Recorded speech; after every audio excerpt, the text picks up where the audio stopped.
if you actually edit your content and go into where you have your button, you could just select your button and then come up here to your styles and choose some of these buttons.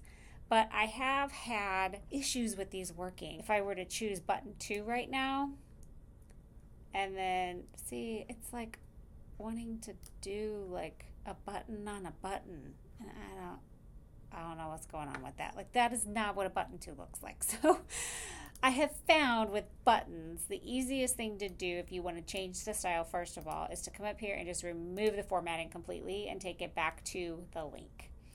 Then you could try your style. So if I want to try that button 2 again, I can try it and hit save. But then look, it's still behaving weird, right? Like, it doesn't, I don't know. It doesn't look like button 2. So here's what I've learned. If you come into your edit content and instead of messing around with this interface, you actually want to go into the code. And don't let this freak you out. You just need to know what to look for, okay? So I'm going to go into the source, and I'm going to look for this code. This is the image, all this image, blah, blah, blah, blah, blah, blah, blah. Here's my header, right? Search for courses.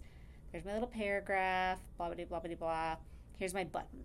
Here's what I've discovered. For some reason, when you select the button, it wants to put it in as this span tag between the paragraph tag and the hyperlink tag. So a P means paragraph. This A is a reference to a hyperlink. Anytime you see the A, there's a link involved.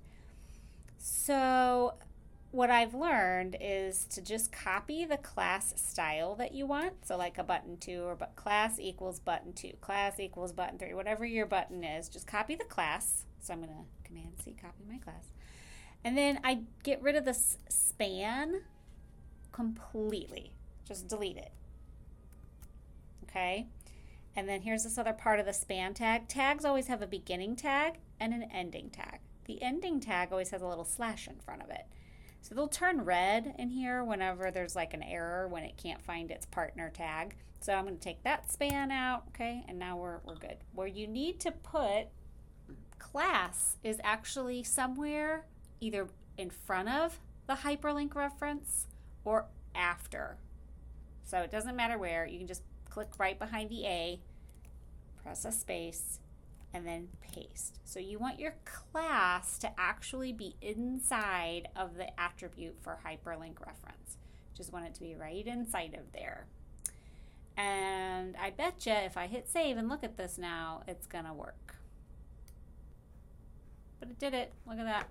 Now it works. I don't know why.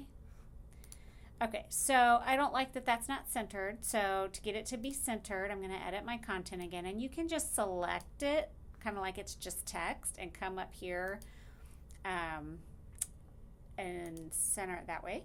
That's one way, okay? The other way I found is just to come back into your code, go down to the button area that you're working on, and in the paragraph tag, I just align equals center. And center is in quotes. Okay, so the paragraph will be aligned center, and then I've got my class inside of my hyperlink reference. And by the way, href just means hyperlink reference, and that would always equal your actual URL.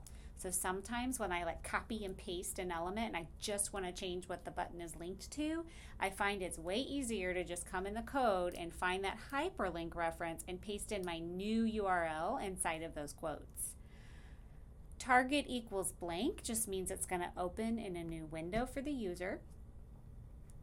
And then right here, this black text that's in between this little caret and the ending A tag, that is the text that shows up on the button. So again, when I copy and paste an element, a lot of times it's just easier to come in and just change what that says.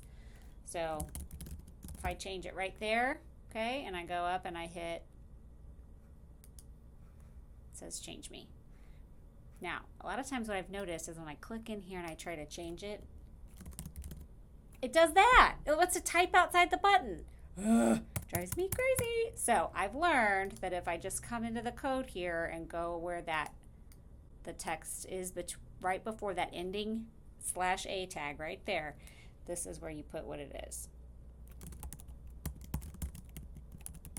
Okay, and then just come back up, toggle back to normal view. Now it works.